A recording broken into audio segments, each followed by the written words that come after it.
ఎట్లున్నారు అందరూ? ఈరోజు మీకు చూపించేది అరటికాయ దూట కూర. ఈ విధంగా దూట ఉంటుందండి. దాన్ని మనం ఈ విధంగా చిన్న చిన్న పీసెస్ కట్ చేసుకోవాలి. ఇలా చిన్న చిన్న ముక్కలు కట్ చేసి పెట్టుకున్నాక ఒక గిన్నెలో మజ్జిగ కలుపుకోండి. పల్చగా మజ్జిగ కలుపుకొని దానిలో ఈ ముక్కలు వేసుకోండి. అలా వేసుకోవడం వల్ల ముక్కలు చేదు రాకుండా ఉంటాయన్నమాట. లేకపోతే నల్లగా అయిపోయి చేదు అయిపోతుంది. తర్వాత ఒక గిన్నెలోకి ఆ మజ్జిగలోంచి ముక్కలు తీసుకుని వేరే మంచి వాటర్లో వేసుకుని ఒక్కసారి కలుపుకోండి. ఒక 2 కప్పుల వాటర్లో ఈ ముక్కలు వేసుకుని మంచి వాటర్లో ఒక 5 నిమిషాల పాటు ఉడికించుకోండి. అది ఉడుకుతుండగా కొంచెం పసుపు, కొద్దిగా 1/2 టేబుల్ స్పూన్ సాల్ట్ యాడ్ చేసుకోండి. అది ముక్కలు ఉడుకుతుండగా ఈ లోపల ఒక కడాయి పెట్టుకుని దానిలో ఆయిల్ పోసుకుని నూనె వేడెక్కగానే ఆవాలు,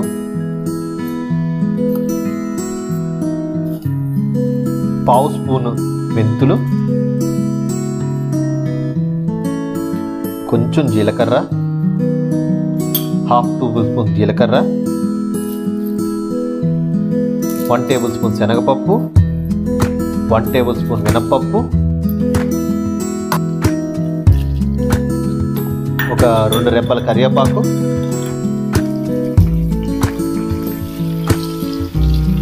ఒక పావు టేబుల్ స్పూన్ ఇంగువ, 4-5 ఎండుమిర్చి, 3 పచ్చిమిర్చి. ఈ కూరలో కారం వేయమండి. వేసే ఎండుమిర్చి పచ్చిమిర్చితోటి కూర అంతా కారం రావాలి. అసలు రహస్యం ఇప్పుడే ఉందండి. ఈ తాలింపు వేగుతుండగా ఈ లోపల 2 స్పూన్ల ఆవాలు,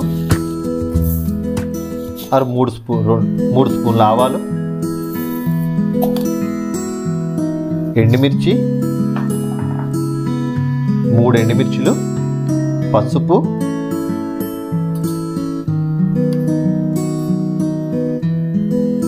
½ టేబుల్ స్పూన్ సాల్ట్, ఉప్పు,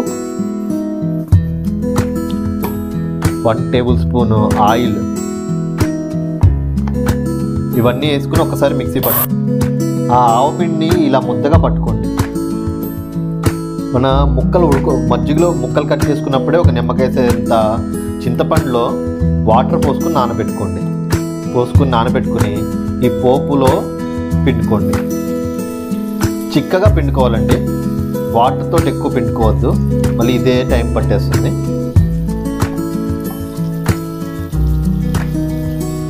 అది ఉడుకుతుండగా కొంచెం సాల్ట్,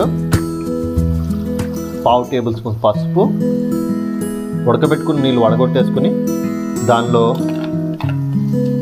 మన ముక్కలు వేసేసుకోండి. దొన్నె ముక్కలు వేసేసుకోండి.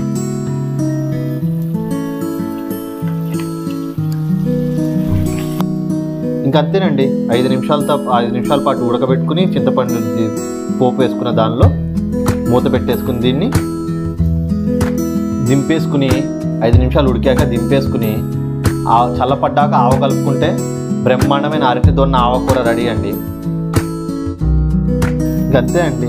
చల్లపడిన కూరలో ఆవపిండి కలుపుకొని ఇంకంతేనండి. వేడి అన్నంలో ఆవదూట పెట్టిన కూరని తింటూ ఉంటే ఆహా ఏమి రుచి అనాల్సిందే. ఇంకుంటున్నా మరి. ఈ వీడియో కనుక మీకు నచ్చినట్లయితే please subscribe, share, like and bell icon.